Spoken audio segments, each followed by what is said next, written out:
Өнгөрсөн 100-ны олон үйл явдлын гэрч Монголыг өдгөө улс шиг улс болоход үнэтэй хувь нэмэр оруулсан шинийг санаачлагч Монголын сор улсын эрдэмтний нэг Монгол улсын хөдөлмөрийн баатар төрийн соёрхолт шинжлэх ухааны гавьяад зүтгэлтэн эрхмийн тухай өгүүлэх нь. Туулж өнгөрсөн зам тэмцэн ялсан түүхэн явдал бүтээн босгосон их үйл ажиллагааны замыг эргэн харцгаая.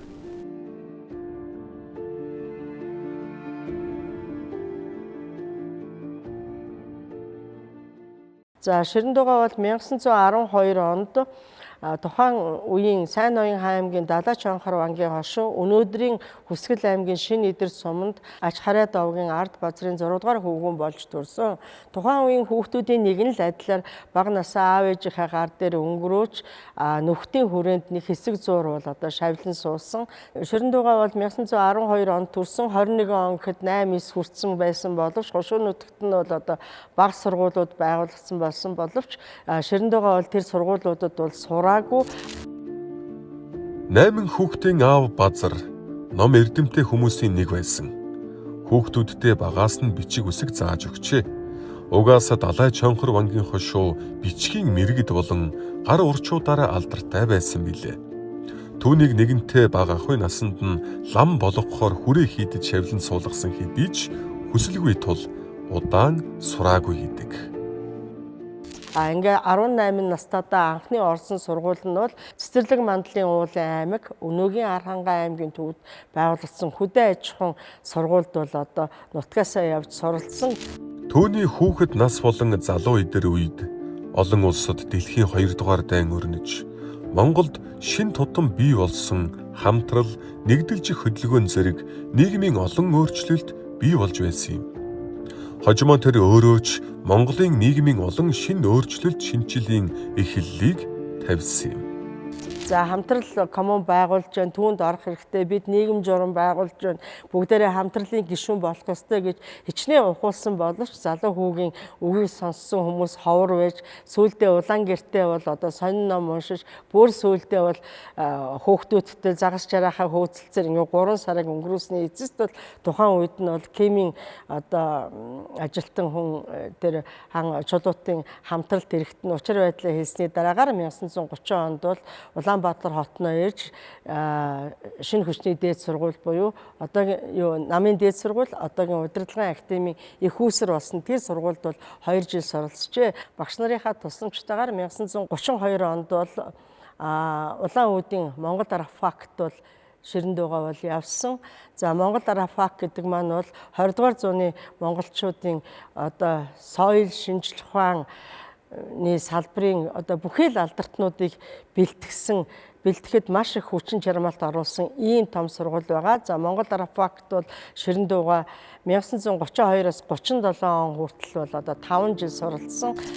Архфактод ихэд хичээнгүйлэн суралцаж байсан баримтууд нь өдгөө Монгол улсын төв архив болон Оросын холбооны улсын Бурят улсын архивд хадгалагддаг.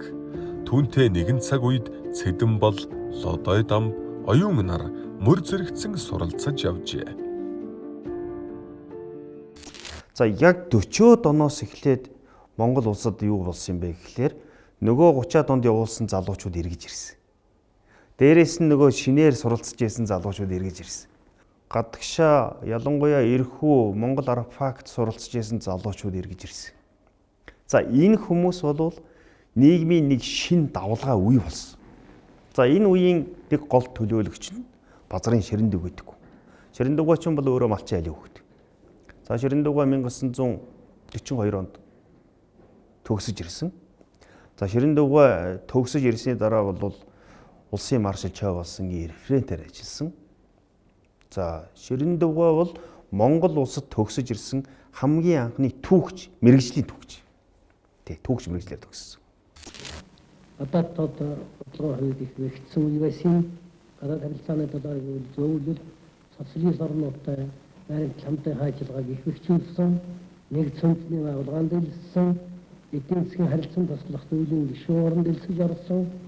Дотоод бодлогын хувьд гэвэл нэгдлэн маань нэлээд бэхжиж, үйлдвэр нэлээд хөгжөөд тэгээд энэ хурлаас анх удаа манай орныг одоо хөдөөж үйлдвэрийн орн боллоо. Цаашдын зорилго болгоод лозунг болгоод төвшүүлсэн нь бол үйлдвэр хөдөөж орн болгоно гэсэн ийм ач холбогдолтой хурал болсон юм. Ер нь бол 40-од оны ялангуяа дайны дараанаас бол эрдэм шинжилгээ судалгаар орох туйлын хүсэлтэй байсан. Тэр битгий хэл одоо аспирантурт барууны одоо үзэлтнүүдийн эсрэг зүүнтний үзлийн тухай тийм сэдвээр одоо сэдв авч ажиллах ийм зорилго тавьж байсан. Шинжилгээ ухааны хүрээлэнтэй одоо нэгт ажиллаж эхэлсэн. Ингээ шинжилгээ ухааны хүрээлэнд бас хавсран ажиллаж эхэлсэн. За Ширэн-Дөвгөө тэр үед бас та бүхэн сайн мэдж байгаа 1942 онд одоо улсын их сургууль байгуулагдаад улсын их сургуулийн ректорыг хавсран гүйцэтгэж байсан. Ингээд тэр үеийн улсын их сургууль, шинжилгээ ухааны хүрээлэн, тийм ээ, эрдэм судалгаа шинжилгээний газруудын цөөхөн боловсон хүчинтэй байсан учраас Ширэн-Дөвгөө одоо ашиглах, чиглэл үүрэг өгөх юм ажлууд байсан. Өнөөдөр ердийн өдөр биш ээ. Манай их сургуулийн баярын өдөр. Бид их сургуулийн шинэ барилгыг эхэлж байна. Бид зүгээр нэг шинэ байшин барьсныг тэмдэглэж байгаа хэрэг биш шүү. Бид их улс төр соёл түүхийн утгатай явдлыг тэмдэглэж байна. Монголд анх тугаар их сургуулийн барилгыг барьсан нь манай ард түмний соёлын их амжилт. Ирээдүйн гэгэн замыг нээж байгаа хэрэг. Энэ байшингийн тоосго бүхэнд манай ард түмний соёл шинжилтийг эзэмшихээр зүтгэж буй хүсэл шингэжээ гэж тэмдэглэсэн байдаг. 1942 оны 10 дугаар сарын 5-нд бол Бүгд найрамдах Монгол ард улсад анх удаагийн дээд боловсролын их сургууль, Монгол улсын их сургууль бол байгуулагдсан. За 44 он хүртэл Монгол улсын их сургууль бол захирлын оронтоо бол одоо захиралгүй шахуу байж байгаа. 44 онд бол Ширэн-Дөвгөө бол захирлаар бол томилогдсон. За Монгол улсын их сургуулийн эхний жилүүдэд бол Зөвлөлбат улсын ихтэй сургууль, ялангуяа Москвагийн их сургуулийн тусламжтайгаар бол багш нарыг урьж ажиллуулах мөн өөрийн үндэсний багш нараа бэлтгэх тал дээр бол одоо онцгой анхаарч ажиллаж ирсэн. За их сургуульд ажилласан Ширэн-Дөвгөө он жилүүдийн дотроос онцгойлох нэг зүйл бол боловсрол шинжилгээ ухааны болсон хүчний бэлтгэхийн зэрэгцээгээр эрдэм шинжилгээний ажлыг бол одоо эхлэн явуулах энэ зүйлийг бол хийсэн. Их сургууль бол өөрийн сэтгүүлтэй болсон гэсэн энэ зүйлүүдийг бол хэлэх ёстой юм аа. За харин 1945 оны 3 сард сонирхолж хэлгээд Сталин Чав болсон хоёр уулзахад Ширэн-Дөвгөө орчуулагч хийсэн. Монгол улсын анхны албан ёсны орчуулагч. Сталин бол нэг их сони үг хэлсэн байдаг. За ер нь бол одоо сайн морьтой хоол явахгүй. Сайн эрдэмтэнтэй байж хоол явна. Танаа болсон. Тэр сайн эрдэмтний чинь нэг нь бол энэ байна гэж. Одоо Ширэн-Дөвгөө хэлсэн байдаг. Энэ бол Ширэн-Дөвгөөд их том өвөдөл болсон гэж үздэг. Зөвлөлбат улс, Америкийн нэгдсэн улс, Их Британи гэсэн их гүрнүүдийн яалтын баг хурлаар Бүгд найрамдах Монгол ард улсын статус квог хадгалах тэр түүхэн шийдвэр гарч түүнийг хэрэгжүүлсэн дараагийн шатны үйл ажиллагааны нэг онцлог зүйл нь болох Бүгд найрамдах Монгол ард улсын ард түмэн өөрийнхөө тусгаар тогтносон байдлыг бүх нийтийнхаа санал хураалтаар баталсан тэр 45 оны 10 дугаар сарын 20-ны санал хураалтын үйл ажиллагаанд өөрийгөө оролцсныгаа бол маш их завшаан гэж үздэг байсан. Төв хорооны нарийн бичгийн дараа Ширэн-Дөвгөө бол Баян хонгор, Өвөр хонгоо аймагт бол одоо санал хураалтыг зохион байгуулах ажлыг бол удирдан зохион байгуулсан. Тэгээ өнөөдөр энэ санал хураалтын 80 жилийн болоод өнгөрч байгаа энэ үед ч гэсэн бид нар энэ түүхэн үйл явдалд оролцсныг нь дурсахын хамт бол өнөөдөр ч гэсэн Баян хонгор аймгийн төвд бол яг 1945 оны 10 дугаар сарын 20-нд Баян хонгор аймгийн төвд саналаа өгсөн ард иргэд бол чулуун суурьтай 10 метрийн өндөртэй одоо дурсгалын багныг босож тэн дээр хүмүүсийнхаа нэрийг бичсэн. За яг хөө энэ баг нь бол 2020 онд шинжлэгдсэн ийм дурсгал бас байгааг бол дашрамд хэлье гэж бодож байна.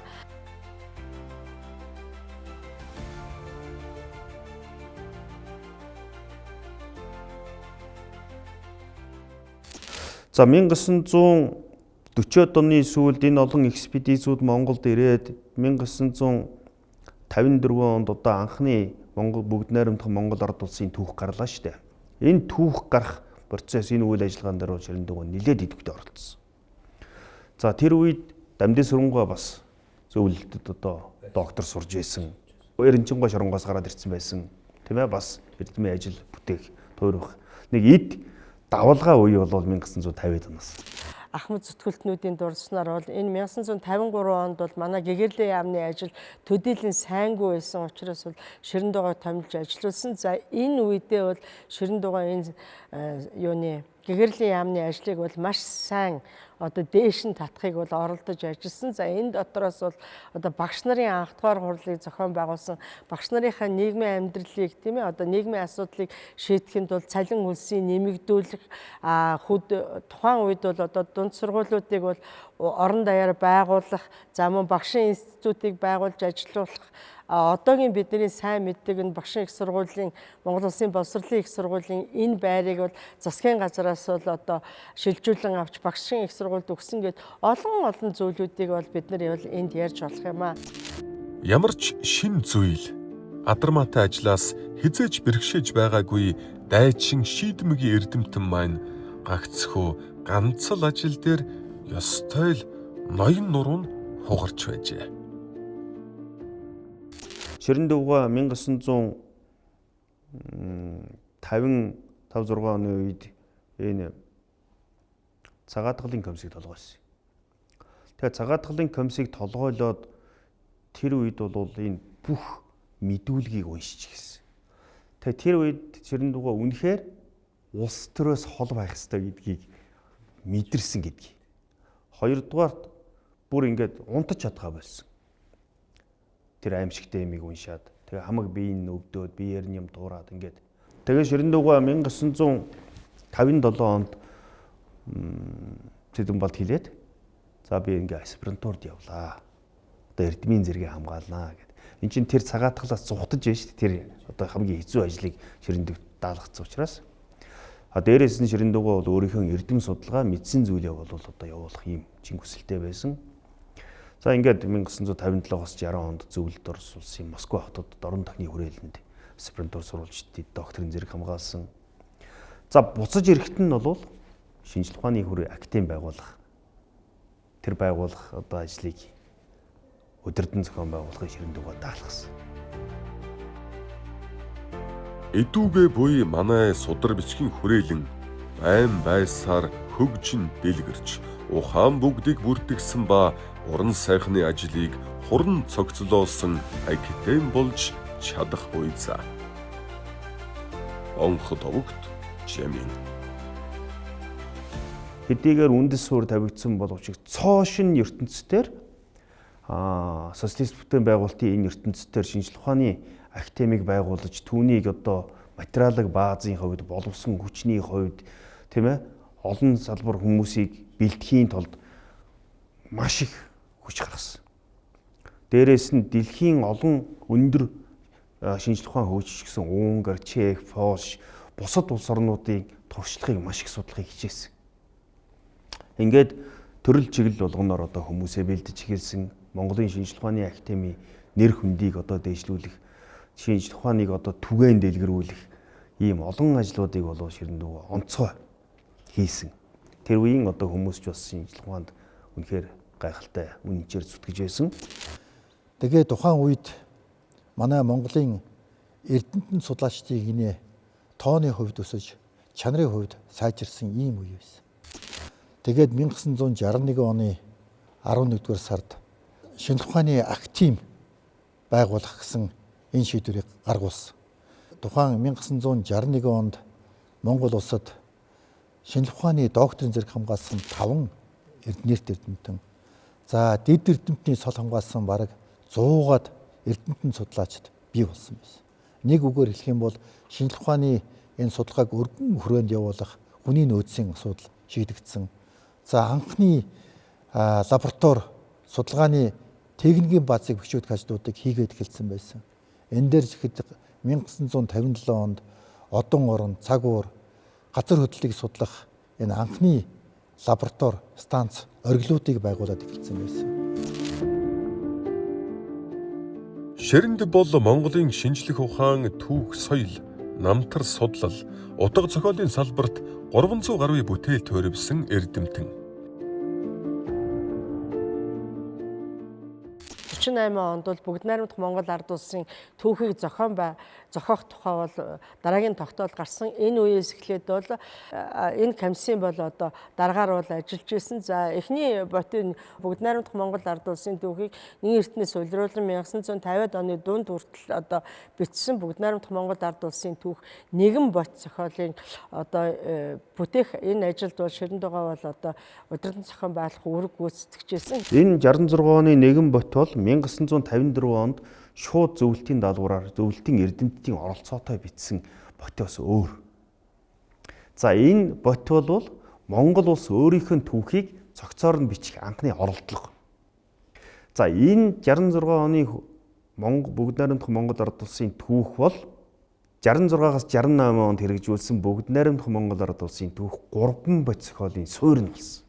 Өөрөөр хэлбэл тэр Ширэнд байгаа улсын түүхээ бичихийн тулд эхэлж дэвсгэрийн тавиад тэгээд төрөн дээр суурилсан 3 ботыг бичигтэй ажил хийсэн. За тэр үед зөвлөлтийн эрдэмтдээс ерөөс оруулаагүй. Энэ 3 бот дээр.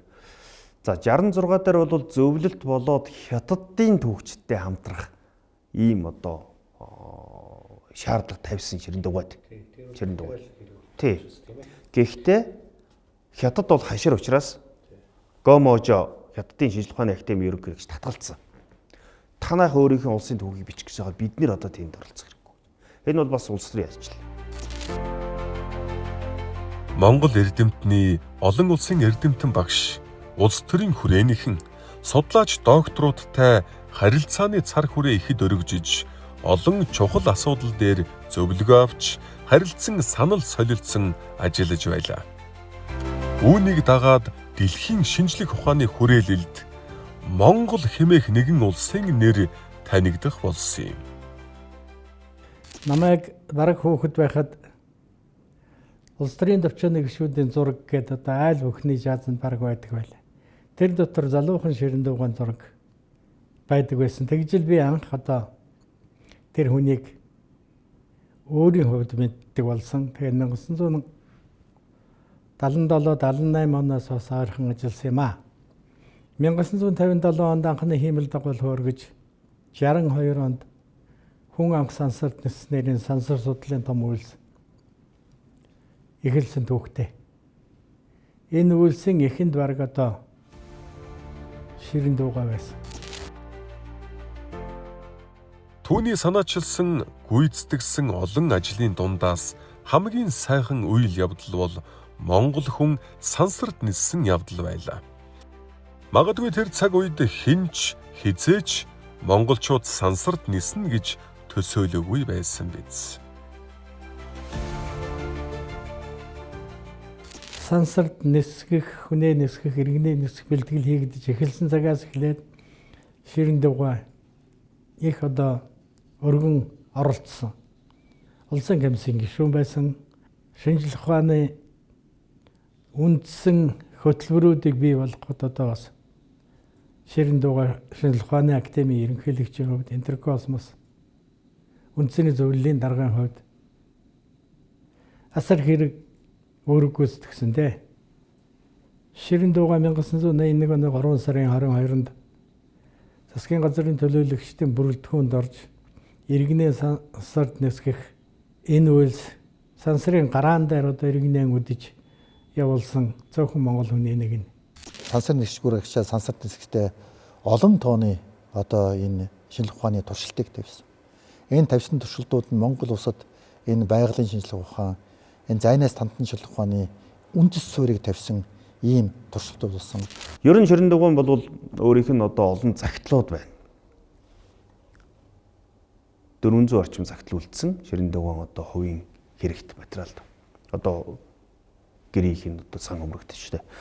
Одоо түүхийн хүрээлэнд хадгалагдаж байна. Энэ загтлууд дотор маш олон хүнтэй Ширэнд угаа санал солилцсон байдаг. Монгол улсын бүгд найрамд Монгол улсын түүхийг бичгийн тулд хамгийн их санал солилцсон 2 хүн бий. Тэрний нэг нь бол нөгөө 1921 он хувьсгалын өмнөх Монголыг бичсэн Майский. Оросын шинжлэх ухааны академийн академич Их Британд их орны дайны үед элчин сайд байсан хүн. Хоёр дахь нь Златкин гэж. Златкин гоо бол нэртэй монгол судлаач 1940-од онд бас Монголд сууж исэн. За Зүүн гарын хаан тулс гэдэг ном бичсэн. Златкин гоо бол дорн дахны хүрээлэнгийн нөлөө бүхий эрдэмтэн бөгөөд Монголын тасгийн дарга байсан. Тэгэхээр Ширэндүгөө одоо тэр чиглэлээс өвлгөө авах хамтарч ажиллах нь зайлшгүй. Яагаад тэгэхээр эн чинь улс төрийн том асуудал байхгүй юу? Тэгэхээр тэрийг өсгөх боломжгүй. За гэхдээ 68 онд хэвлэгдсэн энэ 3 бот бол үндсэндээ Монгол улсын бүрэн түүхийг анх хүн үүссэн тэр үед мэдэгдэж байсан одоо ярх уулын соёлоос эхлээд өөрийнхөө цаг үеийг хүртэлх түүхийг бичиж чадсан нь хожмын Монгол улс бүрэн түүхтэй болох үүдийг тавьж чадсан. Бүрэн түүхтэй болно гэдэг чинь тэр түүхийг бичих бүрэн судлаачтай болж байгаа. Бүгд найрамдах Монгол ард улс бие даасан өөрийн тусгаар тогтнолоо баталгаажуулж байгаа явдал. Ширэндүгөө хувьд. Тийм одоо том ажлыг хийсэн 1984 онд энэ 3 даас өөрөлдсөн одоо нэг бот бичсэн. Тэрээр 1921 оны хувьсгалын түүхийн сэдвээр дэд эрдэмтэн докторийн зэрэг хамгаалж Монголын ардын хувьсгал бүтээлээрээ төрийн шагнал хүрдэжээ. За Ширэндүгөө бол 1961-аас 81 оны хооронд үндсэндээ 20 жилийн хугацаанд төр засагт шинжлэх ухааны академи ямар чухал вэ гэдэг ойлголтыг бүрэн мэдрүүлсэн. Өөрөө том албан тушаалтай байсан. Хоёрдугаарт Монгол улсад өнөөдөр хөгжиж байгаа байгаль нийгмийн бүхий салбарын суурийг тавьчихсан. Шинжлэх ухааны бүхий л төрлөөр ялангуяа байгалийн шинжлэх ухаан, үүн дээр физик, математик, хим, биолог, ботаник, за палеонтолог, геолог, газар зүй, геоколог гэдэг. За мэдээж нийгмийн ухаанаар түүх археолог, хэл утга зохиол гэсэн энэ бүхий чиглэлээр энэ судалгааны ажлуудыг наривчлан хийх. Энэ судалгааны ажлуудыг дэлхийн түвшинд гүйцэтгэхэд бол онцгой үр гүйцэтгсэн. Монгол улсын түүхэнд үлдсэн хар бараан дурсамж бол 1930-ад оны хэлмэгдүүлэлт. Энэ хэлмэгдүүлэлтийн хар шуурга энгийн ардаас эхлээд эрдэмтэн мэрэгдийгч тойроогүй юм. Ши багшийн маань амьдралд ч бас энэ шуурга тод хар мөр үлдээгээд явсан. Тэр Ширэндүгөө бол энэ үзэл суртлын ялангуяа одоо илэмгдүүлэлтийн шуурга бол зүгээр нэг дайрч өнгөрөөгүй шүү. Тэр хүнийг бол ер нь амьдрал, ажил, үйлс бүхий л талаас нь бол нэргсэн. Ширэндүгөө одоо хэлбэгдсэн хамгийн гол нэг шалтгаан нь бол тэр өөрийнх нь дагвар хүү Волков нэртэй археологч, түүний одоо эхнэр нэртэй археологч Гродова одоо юунд хангайн хүү гэж ном бичээд тэр хангайн хүү ном дотор бол мэдээж одоо Ширэндүгөө алдар гавья, Ширэндүгөө бүтээснийг дурсаж байгаа. Тэр ном бол түүний хэлмэгдүүлэх үндэс болсон гэдгийг. За тэр нь бол нөгөө ирээдүйн гол өрсөлдөгч чинь Ширэндүг байна шүү гэсэн санаа гаргаж ирсэн гэж ярьдаг. Намаас нь хөөж, улс төрийн товчооны гишүүнээс нь огцруулж, академийн ерөнхийлөгчөөс буулгах хурлын протокол бүрэн ихээрээ байгаа. За протокол дотор бол хүмүүсийн хэлсэн үг байна. Яг түүнийг түшиж хүн болсон хүмүүс шүүмжсэн мэт. Яг одоо дэрэгдэн явсан. Би Ширэндүгийг бие тоосон гэдгийг хизэнээс мэдчихсэн. Ширэндүг болвол ийм үзэл сурталгүй нөхөр гэж. Гэтэл Ширэндүг түүнийг хинч биш багт нь гаргаж ир тавьж ийсэн. Энэ шинжлэх ухааны хөгжүүлэхийн төлөө хувийн харилцааг хувьсгалын харилцаатайгаа салгаж чаддаг байсан хүн бол Ширэндүг. Дээрээс нь одоо яг энийг залгаад эхнэр нь нас барсан. Тэгээ зөвлөлд орсон улсад дорн төхний хүрээлэн түр ажилласан. 90-ад оны дараа цаг эргэж Ширэндүгөө одоо олон алдар гавьяг одоо хүртсэн ийм хүн байгаа. Гэхдээ энэ өнөөгийн залуус ч юм уу олон хүмүүс ер нь бидний үеийнч тэр биднээс арайхамдч тэр Ширин дугаан энэ алдар гавьяаг бол зөвхөн домог мэт ойлгодог боловч энэ хүний хийсэн бүтээснийг бодтойгоор ойлгох шаардлагатай. Энэ хүн чинь эх орныхоо түүхийг бүрэн судалдаггүй. Эх орондоо мэрэгжилтэй шинжлэх ухааны эрдэм мэдлэгтэй тэр толгойнуудыг бий болгосон хүн. За дээрэс нь Монгол улс Аз дотроо тэргүүлэх шинжлэх ухааны байгууллагыг байгуулж чадсан байхгүй. Актем гэж. Аздаа тэргүүлэн шүү тэр үед. Монгол хүнийг 100% бичиг үсгтэй болгож чадсан энэ ажлын компанид ажлыг Ширин дугаан толгосон шүү. ЮНЕСКО-гоос одоо батламж авсан. Ард түмнэрээ бичиг үсэг мэддэг ард түмэн гэж бараг байхгүй. Тий. Тэгэхээр энэ бүгд бол тэр хүн улс орныхон одоо бүхий л амьдралаа ирээд наслахтаа улс орныхон нийгэм, улс төр, эдийн засаг, шинжлэх ухаан, соён гэгээрэл бүхий л одоо зүйлд талбартай ажиллаж чадсан олон улс дахь нэр хүнд чадсан ийм эрдэмтэн хүн шинжлэх ухааны академиг толгойлж байсан учраас Монголын шинжлэх ухааны академи жинхэнэ академик судалгааны уурхай болж чадсан гэж хэлж байна. Манай одоо ажлын өрөөнд шинжлэх ухааны академийн ажлын өрөөнд мэдээж эзэн Чингис хаан их Монгол улсын шинжлэх ухааны үндэс зургийг тавьсан Хувлай хааны өрөг түүнтэй зэрэгцээд Монголын шинжлэх ухааны анхны ууган байгууллагыг удирдсан Содор Бүрчгийн хүрээлэн Жамингой Монгол улсын шинжлэх ухааны академиг үүсгэн байгуулах Ширин дугаан хөрөг бол заларч байдаг юм аа. Монгол төрд ажиллах гэж байгаа хүн шуналгүй байх ёстой. Шуналгүй бай гэвэл гадаах нь гэртээ орсон. Гэрдэх нь авдартаан орсон. Авдардах нь толгойд нь орсон. Толгойдох нь зүрхэндээ орсон. Зүрхэндх нь цусанд орсон. Тэгж байж л төрийн хар хүн болох ёс зүй тавигдана.